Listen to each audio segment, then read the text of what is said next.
وَلَقَدْ يَسَّرْنَا الْقُرْآنَ لِلذِّكْرِ فَهَلْ مِن مُّدَّكِرٍ۔ السلام علیکم ورحمۃ اللہ وبرکاتہ۔ الحمدللہ کفا وسلام علی عبادہ الذین اصطفیٰ، اما بعد۔ محترم ناظرین کرام، آسان درس قرآن کے اندر چوتھے پارے میں 5واں رکوع ہے، جس کے اندر 14 آیتیں ہیں، آیت نمبر 130 سے آیت نمبر 143 تک۔ اعوذ باللہ من الشیطان الرجیم، بسم اللہ الرحمن الرحیم۔ یا ایھا الذین آمنوا لا تاکلوا الربا اضعافا مضاعفہ واتقوا اللہ لعلکم تفلحون۔ اے ایمان والو، یہ بڑھتا چڑھتا سود نہ کھاؤ اور اللہ سے ڈرو تاکہ تم فلاح پا جاؤ۔ واتقوا النار التی اعدت للکافرین، اور اس آگ سے ڈرو جو کافروں کے لیے تیار کی گئی ہے۔ واطیعوا اللہ والرسول لعلکم ترحمون، اور اللہ اور اس کے رسول کی اطاعت کرو تاکہ تم پر رحم کیا جائے۔ وسارعوا الی مغفرۃ من ربکم وجنۃ عرضها السماوات والارض اعدت للمتقین، اور اپنے رب کی بخشش اور اس جنت کی طرف دوڑو جس کی چوڑائی آسمان اور زمین کے برابر ہے، وہ پرہیزگاروں کے لیے تیار کی گئی ہے۔ الذین ينفقون فی السراء والضراء والکاظمین الغیظ والعافین عن الناس واللہ یحب المحسنین، اور جو خوشی یعنی آسودگی اور سختی یعنی تنگی میں اللہ کی راہ میں خرچ کرتے ہیں، اور غصہ پی جاتے ہیں اور لوگوں کو معاف کر دیتے ہیں، اور اللہ نیکی کرنے والوں کو پسند کرتا ہے۔ والذین اذا فعلوا فاحشۃ او ظلموا انفسهم ذکروا اللہ فاستغفروا لذنوبهم ومن یغفر الذنوب الا اللہ ولم یصروا علی ما فعلوا وهم یعلمون، اور وہ لوگ جب کوئی برا کام کرتے ہیں یا اپنے اوپر ظلم کر بیٹھتے ہیں تو اللہ کو یاد کرتے ہیں اور اپنے گناہوں کی بخشش مانگتے ہیں، اور اللہ کے سوا گناہ بخش بھی کون سکتا ہے، اور وہ اپنے کیے پر جان بوجھ کر اصرار نہیں کرتے۔ اولئک جزاؤہم مغفرۃ من ربہم وجنات تجری من تحتہا الانہار خالدین فیہا ونعم اجر العاملین۔ وہی لوگ ہیں جن کا بدلہ ان کے رب کی طرف سے بخشش اور باغات ہیں جن کے نیچے نہریں بہتی ہیں، وہ ان میں ہمیشہ رہیں گے، اور نیک عمل کرنے والوں کا اجر بہت اچھا ہے۔ قد خلت من قبلکم سنن فسیروا فی الارض فانظروا کیف کان عاقبۃ المکذبین۔ یقیناً تم سے پہلے بھی سابقہ نبیوں کی قوموں کے بہت سے واقعات گزر چکے ہیں، لہٰذا تم زمین میں گھومو پھرو اور دیکھو جھٹلانے والوں کا انجام کیسا ہوا۔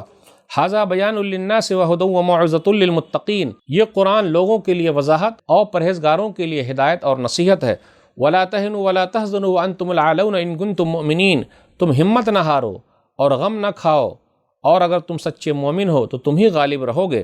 ان یمسسکم قرح فقد مس القوم قرح مثلہ وتلک الایام نداولها بین الناس وليعلم اللہ الذین آمنوا ویتخذ منکم شہداء واللہ لا يحب الظالمین۔ اس جنگ میں اگر تمہیں زخم لگے ہیں تو تھوڑا ہی عرصہ پہلے یقیناً ایسے ہی زخم تمہاری دشمن قوم کو بھی لگ چکے ہیں، اور یہ دن ہیں کہ ہم لوگوں کے درمیان بدلتے رہتے ہیں، اور تاکہ اللہ ایمان والوں کو جان لے اور تم میں سے شہید بنائے، اور اللہ ظالموں کو پسند نہیں کرتا۔ وَلِيُمَحِّصَ اللَّهُ الَّذِينَ آمَنُوا وَيَمْحَقَ الْكَافِرِينَ، اور تاکہ اللہ ایمان والوں کو نکھار دے اور کافروں کو نیست و نابود کر دے۔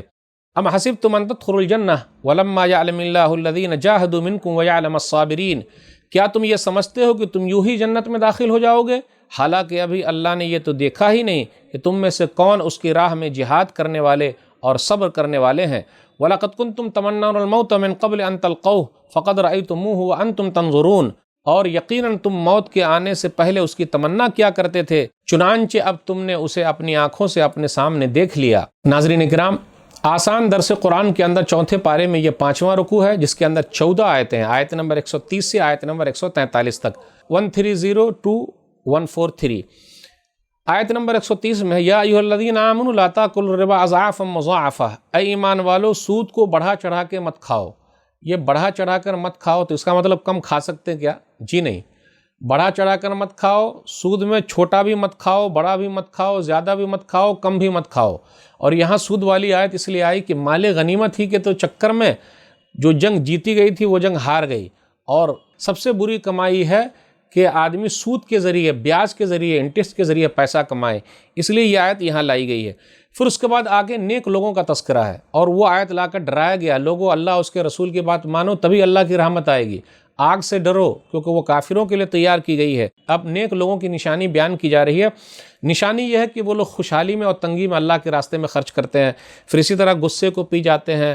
نمبر 3، یہ لوگ معاف کر دیتے ہیں۔ نمبر 4، جب غلط کام ہو جائے اپنے نفس کے اوپر ظلم کیا تو فوراً توبہ استغفار کر لیتے ہیں. پھر اسی طرح نمبر 5 جو بھی کام کیا غلط کام اس پر وہ لوگ اصرار نہیں کرتے. تو یہ لوگ نیک ہے اور انہی لوگوں کے لیے جنت ہے. اللہ ہم لوگوں کو ایسے نیک لوگوں میں شامل فرما لے, آمین. اب اس کے بعد یہ تذکرہ ہو رہا ہے کہ تم لوگ جاؤ دیکھو جھٹلانے والوں کا انجام کیا ہوا ہے. دنیا کے اندر ایسے واقعات بھرے پڑے ہیں. احد کے اندر 700 مسلمان تھے, 50 تیر انداز تھے, ان کو جبل رماد پر رکھا گیا تھا. لیکن جب مسلمان فتح حاصل کر لیے تو وہاں سے وہ لوگ چلے آئے, جبکہ منع کیا تھا نبی صلی اللہ علیہ وسلم نے, ہماری ہار ہو ہماری جیت ہو وہاں سے ہٹنا نہیں. لیکن کیا ہوا, خالد بن ولید رضی اللہ تعالیٰ عنہ اس زمانے میں مسلمان نہیں تھے اور کافروں کی طرف سے کمانڈر تھے, تو وہ پیچھے سے آئے اور دوبارہ حملہ کر دیا, تو 70 مسلمان جو ہے وہ شہید ہو گئے. پھر اس کے بعد تسلی دی جا رہی ہے, وَلَا تَهِنُوا وَلَا تَحْزَنُوا وَأَنْتُمُ الْأَعْلَوْنَ إِن كُنتُم مُؤْمِنِينَ. سورہ آل عمران میں آیت نمبر 139 ہے. غمگین نہ ہو, گھبراؤ نہیں, تم ہی سر بلند رہو گے, شرط ہے مومن بن کے رہو. پھر اس کے بعد یہ کہا جا رہا ہے کہ غزوہ احد میں اللہ تعالیٰ نے یہ فتح کو جو شکست میں تبدیل کیا, مقصد کیا تھا. اللہ نے یہ کہا وَتِلْكَ الْأَيَّامُ نُدَاوِلُهَا بَيْنَ النَّاسِ, یہ دن ہے ہم بدلتے رہتے ہیں, یعنی کبھی ہار ہے کبھی جیت ہے. پھر اسی طرح کہا اللہ ایمان والوں کو دیکھنا چاہتا ہے. پھر اسی طرح اس کا ایک مقصد یہ بھی تھا غزوہ احد میں جو ہار گئے کہ اللہ شہداء کا درجہ بلند کرنا چاہتا تھا, اللہ شہداء کا مقام دینا چاہتا تھا صحابہ کرام کو, اور اس جنگ میں ان لوگوں کو یہ مقام ملا. پھر اسی طریقے سے اللہ تعالیٰ یہ دیکھنا چاہتا تھا کون پکے مومن ہے. پھر اسی طرح اللہ یہ دیکھنا چاہتا تھا کون کافر ہے, اس لیے منافق لوگ 300 لوگ چلے آئے. پھر اس کے بعد یہ کہا گیا کہ کون اللہ کے راستے میں جہاد کرتا ہے, کون صبر کرتا ہے. تو یہ سب وجوہات کی بنا پر غزوہ احد میں مسلمانوں کو شکست جو ظاہری طور پر ہوئی اس کے بارے میں ذکر ہے. یہ چند باتیں تھیں. اللہ سے دعا ہے کہ اللہ تعالیٰ ہمیں قرآن کریم کو پڑھنے, سمجھنے, عمل کرنے اور لوگوں تک پہنچانے کی توفیق دے, آمین. والسلام علیکم ورحمۃ اللہ وبرکاتہ. اور مزید ویڈیوز کو دیکھنے کے لیے آپ ہمارے YouTube چینل کو سبسکرائب کریں. فجزاکم اللہ خیرا.